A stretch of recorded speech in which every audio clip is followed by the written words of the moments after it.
जय हिंद, वंदे मातरम। आप सभी का बहुत बहुत स्वागत है सक्सेस वर्ल्ड MCQ चैनल पर। तो चलिए आज की इस वीडियो में बिहार पुलिस एग्ज़ाम के लिए साइंस के टॉप 35 मोस्ट इम्पॉर्टेंट क्वेश्चंस को लेकर आए हैं। तो सेशन आप लोगों के लिए इम्पॉर्टेंट होने वाला है। जल्दी से सभी लोग लाइव में जुड़ जाइए। सभी को गुड इवनिंग। तो चलिए आज के सेशन को स्टार्ट करते हैं। तो चलिए शुरुआत करते हैं फर्स्ट क्वेश्चन से। फर्स्ट क्वेश्चन हमारा है, न्यूटन के गति का पहला नियम जाना जाता है? गुरुत्वाकर्षण, जड़त्व का नियम, संवेग संरक्षण का नियम या फिर डी ऊर्ध्वाधर गति। आपको प्रत्येक प्रश्न के आंसर करने के लिए मैक्सिमम 5 सेकंड का टाइम दिया जाता है। लाइव चैट का ऑप्शन भी मिलता है। अगर आंसर पता है तो प्रत्येक स्टूडेंट को लाइव चैट में अपना आंसर देते जाना है। तो देखिए, न्यूटन के गति का पहला नियम जाना जाता है। जो भी बच्चे जड़त्व का नियम दिए हैं बिल्कुल सही जवाब है। न्यूटन के गति का पहला नियम को जड़त्व का नियम भी बोला जाता है। इसे लॉ ऑफ इनर्शिया भी कहा जाता है। तो 20 प्रश्न का बिल्कुल सही जवाब हो जाएगा जड़त्व का नियम। नेक्स्ट क्वेश्चन को देखते हैं, वॉशिंग मशीन का कार्य सिद्धांत है? चलिए आंसर करते जाएंगे। वॉशिंग मशीन का कार्य सिद्धांत है अपकेंद्रण, अपोहन, उत्क्रम प्रासरण या विसरण। तो इस प्रश्न का सही जवाब हो जाएगा ऑप्शन ए अपकेंद्रण। वॉशिंग मशीन का कार्य सिद्धांत है अपकेंद्रण। ए ऑप्शन इस प्रश्न का बिल्कुल सही जवाब हो जाएगा। नेक्स्ट क्वेश्चन को देखते हैं, किसी वस्तु के द्रव्यमान और वेग का गुणनफल क्या कहलाता है? मोस्ट इम्पॉर्टेंट प्रश्न आपके एग्जाम के लिए। फटाफट से आंसर करेंगे। प्रत्येक स्टूडेंट को अपना आंसर लिखते जाना है। तो देखिए, एक सूत्र होता है संवेग बराबर, यहाँ पे लिखते हैं। तो देखिए, संवेग बराबर होता है द्रव्यमान गुना वेग। तो यहाँ पे क्या पूछा जा रहा है कि किसी वस्तु के द्रव्यमान और वेग का गुणनफल क्या होगा? तो संवेग हो जाएगा, जिसको इंग्लिश में मोमेंटम भी बोला जाता है। तो 20 प्रश्न का बिल्कुल सही जवाब हो जाएगा, बी ऑप्शन सही है। नेक्स्ट क्वेश्चन को देखते हैं, निम्नलिखित में से कौन सी सदिश राशि नहीं है? विस्थापन, बल, वेग या फिर डी आयतन। चलिए, तो देखिए इसमें से पूछा जा रहा है कि सदिश राशि कौन नहीं है। तो देखिए, विस्थापन जो है ये सदिश है, बल भी सदिश है, वेग भी सदिश है, लेकिन डी ऑप्शन जो है आयतन, ये सदिश नहीं है, ये अदिश है। सदिश के और कुछ इंपॉर्टेंट उदाहरण बताते हैं जो कि अक्सर एग्जाम में पूछे जाते हैं। जैसे कि आपसे पूछ सकता है कि संवेग कौन सी राशि है? सदिश राशि है। त्वरण पूछ सकता है, ये भी सदिश है। तो इन सभी को याद रखना है। संवेग, त्वरण, विस्थापन, बल, वेग, ये कुछ इंपॉर्टेंट सदिश के उदाहरण है जो कि एग्जाम में अक्सर पूछे जाते हैं। 5वां प्रश्न है, पदार्थ के संवेग और वेग के अनुपात में कौन सी भौतिक राशि प्राप्त की जाती है? चलिए आंसर करेंगे। अगर आपको फॉर्मूला पता है तो आप लोग आराम से आंसर कर देंगे। तो देखिए, अभी हमने बताया था कि संवेग बराबर क्या होता है, तो फिर से यहाँ पे लिख रहे हैं। तो देखिए, संवेग बराबर होता है मास इंटू वेलोसिटी। यहाँ पे क्या पूछा जा रहा है? किसी पदार्थ के संवेग और वेग के अनुपात, यानी कि संवेग अपॉन भी कर देंगे, इस भी को इधर कर देंगे तो हमारा क्या बचेगा? मास बच जाएगा, यानी कि द्रव्यमान राइट आंसर है। ए ऑप्शन बिल्कुल सही जवाब हो जाएगा। चलिए आगे देखते हैं, निम्नलिखित में से बल किसका गुणनफल है? चलिए आंसर करते जाएंगे। निम्नलिखित में से बल ये किसका गुणनफल है? तो देखिए, बल जो है ये द्रव्यमान और त्वरण का गुणनफल है। सी ऑप्शन इस प्रश्न का बिल्कुल सही जवाब हो जाएगा। यानी कि F बराबर हम लोग लिखते हैं, क्या लिखते हैं? M इंटू ए, यानी कि फोर्स बराबर होता है मास इंटू एक्सेलरेशन। तो याद रखना है, बल बराबर क्या होता है? द्रव्यमान गुना त्वरण होता है। नेक्स्ट क्वेश्चन देखते हैं, ऊर्जा संरक्षण का क्या आशय है? चलिए आंसर करते जाएंगे। और फ्रेंड्स, अगर आप लोगों को ये सेशन थोड़ा भी अच्छा लग रहा है तो सभी लोग सेशन को दिल से लाइक करेंगे। अगर सेशन अच्छा नहीं लग रहा है तो आप लोग डिसलाइक करके अभी छोड़ के सेशन जा सकते हैं। तो देखिए, ऊर्जा संरक्षण का क्या आशय है? तो देखिए, ऊर्जा का ना तो कभी सृजन हो सकता है और ना ही कभी विनाश होता है। तो इस प्रश्न का जो राइट आंसर है डी बिल्कुल सही जवाब हो जाएगा। ऊर्जा का ना तो कभी सृजन होता है और ना ही कभी विनाश होता है। तो डी इस प्रश्न का बिल्कुल करेक्ट आंसर हो जाएगा। चलिए आगे बढ़ते हैं। हवाओं में कौन सी ऊर्जा होती है? चलिए आंसर करते जाएंगे। हवाओं में कौन सी ऊर्जा होती है? तो देखिए हवाओं में कौन सी ऊर्जा होती है, इसका सही जवाब हो जाएगा केवल गतिज ऊर्जा। तो 8 का राइट आंसर ऑप्शन बी के साथ चला जाएगा। हवाओं में केवल गतिज ऊर्जा होती है। 20 प्रश्न का बिल्कुल सही जवाब है। चलिए आगे देखते हैं। वायु शक्ति का कौन सा रूप विद्युत ऊर्जा में परिवर्तित होता है? चलिए आंसर करेंगे। मोस्ट इम्पॉर्टेंट प्रश्न है। और देखिए जितने भी स्टूडेंट चैनल पर पहली बार आए हैं उनको बता दें, बिहार पुलिस एग्जाम के लिए डेली रात 8 बजे इस चैनल पर क्लास चलता है। अगर आप करना चाहते हैं तो चैनल को सब्सक्राइब कर ले और साथ में बेल आइकन को प्रेस कर ले ताकि आपसे एक भी दिन क्लास मिस ना हो। तो प्रश्न पूछा जा रहा है कि वायु शक्ति का कौन सा रूप विद्युत ऊर्जा में परिवर्तित होता है? तो जो भी बच्चे गतिज ऊर्जा दिए हैं बिल्कुल करेक्ट आंसर है। काइनेटिक एनर्जी का विद्युत ऊर्जा में परिवर्तित होता है वायु शक्ति में। चलिए आगे देखते हैं। एक ट्रेन जैसे ही चलना प्रारंभ करती है उसमें बैठे हुए यात्री का सिर पीछे की ओर झुक जाता है। इसका रीज़न क्या है आपको बताना है। चलिए बहुत ही ज़बरदस्त और शानदार प्रश्न है, सोच समझ के आंसर करना है। तो देखिए जब भी कोई व्यक्ति ट्रेन में बैठता है और ट्रेन स्टार्ट होता है तो क्या होता है, यात्री का जो सिर है वो पीछे की ओर झुकता है। इसका रीज़न क्या है? तो देखिए इसका रीज़न है स्थिरता का जड़त्व। इसी के कारण किसी भी यात्री का सर जो है पीछे की ओर झुक जाता है जब ट्रेन चलना प्रारंभ करती है। तो ए ऑप्शन इस प्रश्न का बिल्कुल सही जवाब हो जाएगा। चलिए आगे देखते हैं। सड़क पर चलने की अपेक्षा बर्फ पर चलना कठिन है क्योंकि इसका कारण क्या है? चलिए तो देखिए सड़क पर चलने की अपेक्षा बर्फ पर चलना कठिन है क्योंकि बर्फ में क्या होता है, सड़क की अपेक्षा घर्षण कम होता है, इसलिए सड़क पर चलने की अपेक्षा बर्फ पर चलना कठिन है। डी ऑप्शन बिल्कुल करेक्ट जवाब है। चलिए आगे देखते हैं। चाबी भरी घड़ी में कौन सी ऊर्जा होती है? फटाफट से आंसर करेंगे, इंपॉर्टेंट प्रश्न है। चाबी भरी घड़ी में कौन सी ऊर्जा होती है? तो इस प्रश्न को हमने पहले भी बताया था, इसमें कौन सी ऊर्जा होती है, तो स्थितिज ऊर्जा होती है। 20 प्रश्न का बिल्कुल सही जवाब हो जाएगा। नेक्स्ट क्वेश्चन देखते हैं।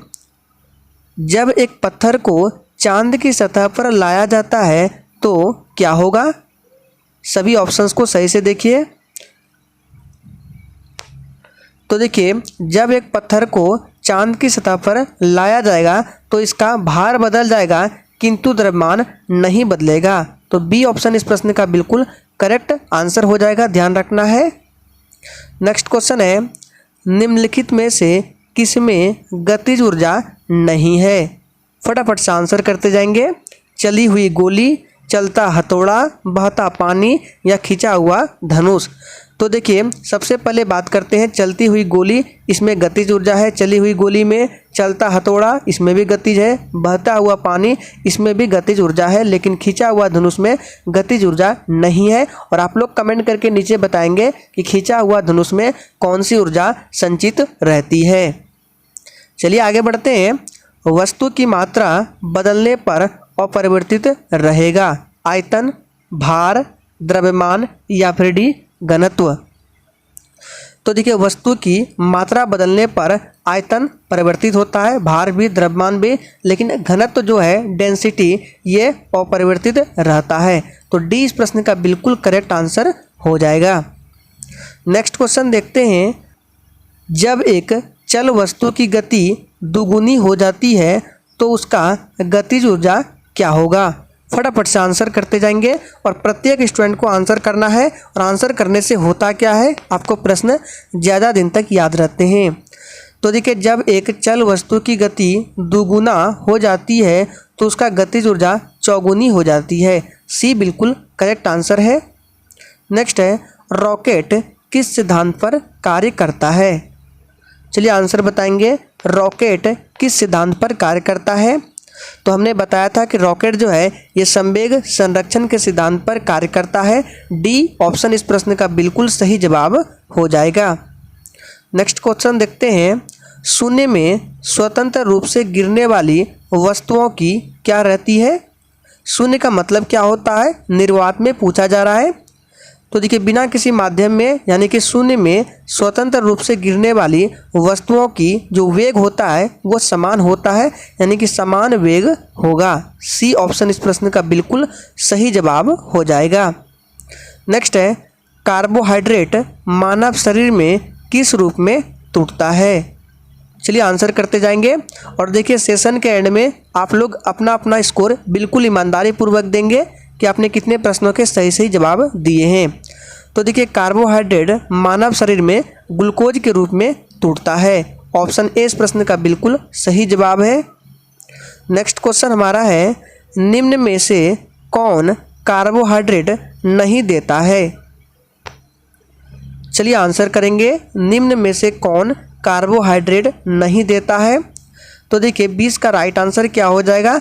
मक्खन जो है ये कार्बोहाइड्रेट देता है, चीज़, मछली ये सभी कार्बोहाइड्रेट के स्रोत है, लेकिन पालक कार्बोहाइड्रेट नहीं देता है, इसमें लौह तत्व की मात्रा होती है। नेक्स्ट क्वेश्चन है, निम्नलिखित में से प्रोटीन का सर्वप्रमुख स्रोत क्या है? काला चना, बंगाल चना, मटर या सोयाबीन? तो देखिए, यहाँ पे प्रोटीन का सर्वप्रमुख स्रोत पूछा जा रहा है, तो आप सभी जानते हैं सोयाबीन होता है। डी ऑप्शन बिल्कुल सही जवाब हो जाएगा। और सोयाबीन का सबसे अधिक उत्पादन कहाँ होता है? तो याद रखना है, मध्य प्रदेश में होता है। नेक्स्ट क्वेश्चन है, पित्त स्रावित होता है? ये प्रश्न आपके एग्जाम के लिए मोस्ट इम्पॉर्टेंट प्रश्न है। पित्त स्रावित होता है, तो देखिए, पित्त कहाँ से स्रावित होता है? यकृत से, लीवर से स्रावित होता है। डी ऑप्शन इस प्रश्न का बिल्कुल सही जवाब हो जाएगा। नेक्स्ट क्वेश्चन है, मानव गुर्दे में बनने वाली पथरी में अधिकतम पाया जाने वाला पदार्थ क्या है? चलिए आंसर करते जाएंगे। मानव गुर्दे में बनने वाली पथरी में अधिकतम पाया जाने वाला पदार्थ कैल्शियम ऑक्सलेट है। जो भी बच्चे ए को दिए हैं बिल्कुल सही जवाब दिए हैं। नेक्स्ट है, विटामिन ए का एक अच्छा स्रोत क्या है? चलिए आंसर करेंगे। विटामिन ए का एक अच्छा स्रोत क्या है? तो गाजर है। बी ऑप्शन बिल्कुल सही जवाब हो जाएगा। विटामिन ए की कमी से कौन सा रोग होता है? तो रतौंधी रोग होता है। और विटामिन ए का रासायनिक नाम क्या होता है? तो रेटिनॉल होता है, ध्यान रखना है। नेक्स्ट क्वेश्चन को देखते हैं। पेट में भोजन को पचाने के लिए निम्नांकित में से किसकी आवश्यकता खास होती है? चलिए आंसर करेंगे। हवा, पानी, एंजाइम या फिर डी खनिज? तो देखिए, 25 का राइट आंसर जो भी बच्चे सी दिए हैं बिल्कुल सही जवाब दिए हैं। एंजाइम की खास आवश्यकता होती है। सी ऑप्शन सही जवाब है। नेक्स्ट क्वेश्चन है, निम्नलिखित में से किस अम्ल की उपस्थिति हमारे पेट में होती है? चलिए आंसर करेंगे। निम्नलिखित में से किस अम्ल की उपस्थिति हमारे पेट में होती है?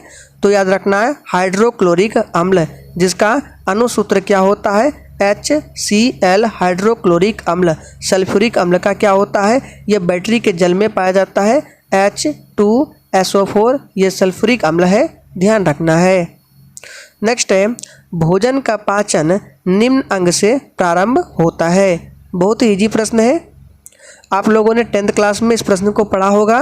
भोजन का पाचन किस अंग से प्रारंभ होता है? तो माउथ से, यानी कि मुंह से प्रारंभ होता है। नेक्स्ट क्वेश्चन है, निम्नलिखित में से कौन सा मनुष्य के पाचन तंत्र का भाग है? चलिए आंसर बताएंगे। कौन सा मनुष्य के पाचन तंत्र का भाग है इन चारों ऑप्शन में से?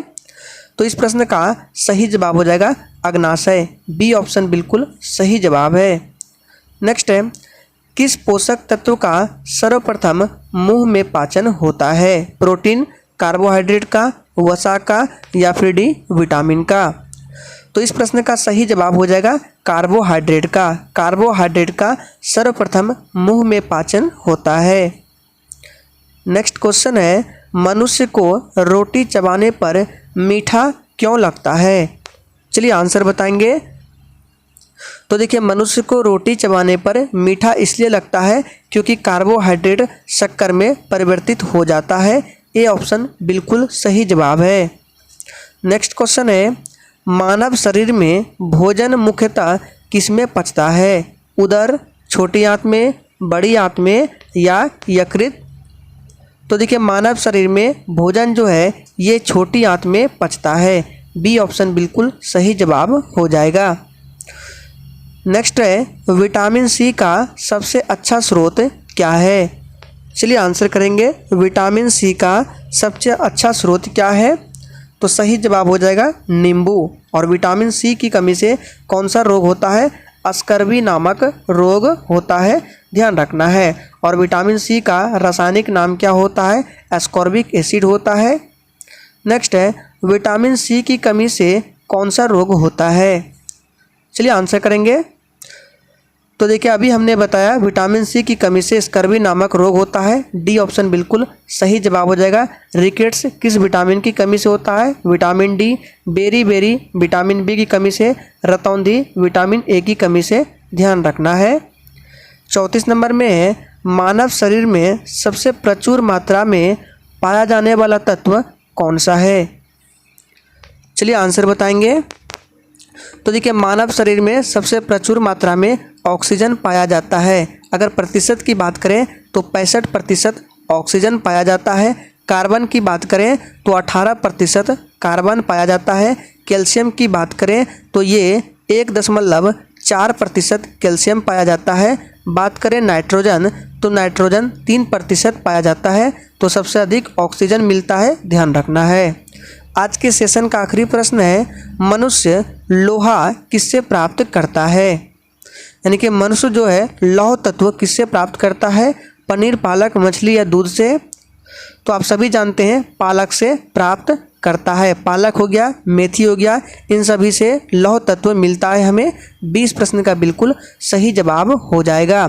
तो आज के सेशन में बिहार पुलिस के लिए ये टॉप 35 मोस्ट इंपॉर्टेंट साइंस के क्वेश्चंस थे। अगर सेशन अच्छा लगा तो सभी लोग सेशन को लाइक करेंगे और याद रखना है डेली रात 8 बजे आपको इस चैनल से जुड़ जाना है।